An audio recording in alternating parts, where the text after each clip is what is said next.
достар, менің каналыма қош келдіңіздер. Сіздермен бүгін осындай әдемі чокер жасап үйренеміз. Өте оңай әрі тез жасалынады. Үйдегі бар заттармен, яғни бисерлермен жасап тоқып үйренсеңіздер болады. Бұны білесіздер, өзінің бағасы әр жерде әртүрлі сатылады. Оданша сатып алғанша өте қолжетімді заттармен үйде жасап алсаңыздар болады. Егер дайын болсаңыздар, бірге болыңыздар және жасап үйреніңіздер. Ол үшін бізге қажетті заттар, мен мынадай лескада тоқимын. Егер лескамен тоқитын болсаңыздар, мынадай застежкалар қажет болады. Мынаны мен декор ретінде ортасына қосып жіберемін. Застежкалар осындай тағатын жоқ болса, мынадай созылатын жіпті қолдансаңыздар болады. Сіздерге осы застежкалармен бірге жасауды көрсетемін. Және де мынадай бисер, сосын бисерден үлкенірек бусинкалар қажет. Түстерін өздеріңіз таңдап аласыздар. Менде бары осы түс болды. Осылармен жасап көрсетемін. Ал достар, мен мына лескамды қиып алдым. Бір 30 сантиметрдей қиып алсаңыздар жеткілікті. Енді ұшағын осылай түйіп байлаймын.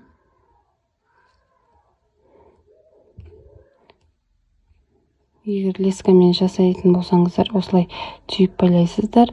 Ал егер өзінің жаңағы резиновый жіппен, яғни созылатын жіппен дайындасаңыздар, ол өте оңай. Тағы бір рет байлап жіберейін.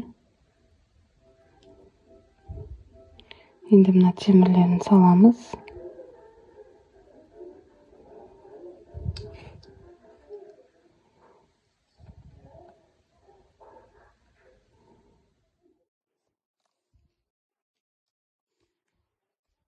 Ең бірінші мына бисерлерден бастап өткіземін.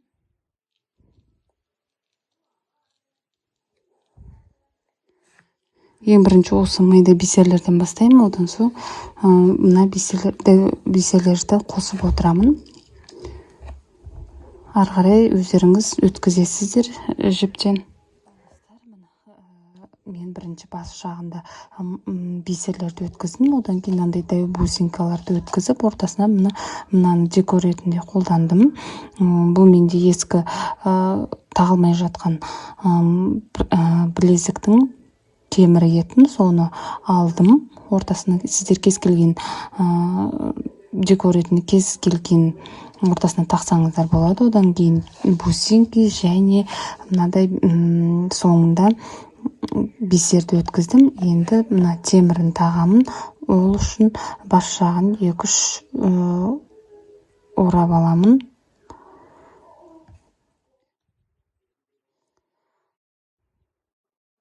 Міне осылай орап алдым. Яғни түйін қып, енді темірімізді кіргіземіз.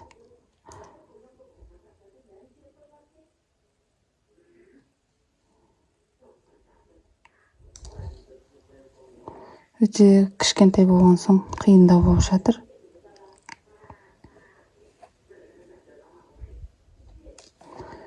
Қаттырақ аштым. Енді түйін байлаған жерімізге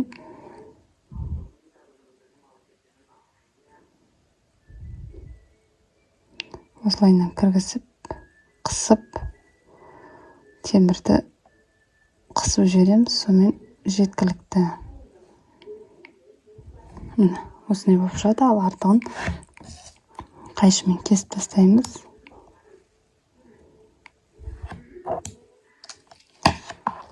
Осындай болып шығады. Енді бас жағына тағатын застежкасын саламыз.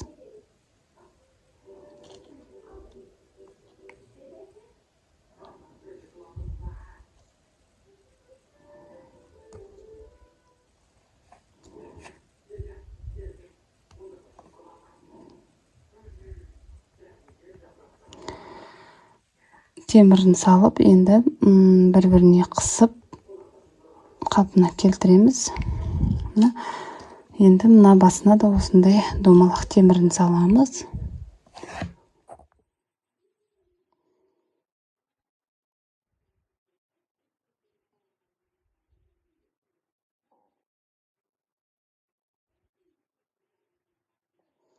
Екінші жағының темірін салып,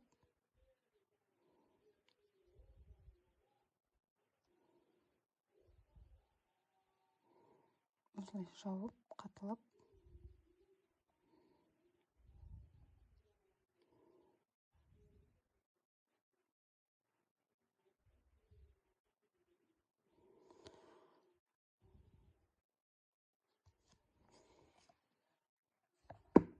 осындай қысқыштың көмегімен қысып,